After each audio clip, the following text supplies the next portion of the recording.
Hello guys, welcome to the channel. On this video, I'm going to show you guys how the first thing first you have to do if you find your computer or your laptop or your PC shut down suddenly or restart immediately. What you have to do, you just press on start button and then find event viewer. This is the standard protocol if you are facing your computer in error. So basically, this section should be recorded all the activity of your computer. And then if you find errors on your computer and then find this Windows log, and then you can see this is find the system. After that, you find the information here. This is the date and time, source, and then task, and etc. What you have to do, you find the critical like this. This is the critical Windows recovery, blah, blah, blah, blah, blah.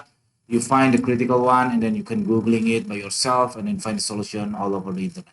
So this is the first thing first you have to do if you're facing the error on your computer.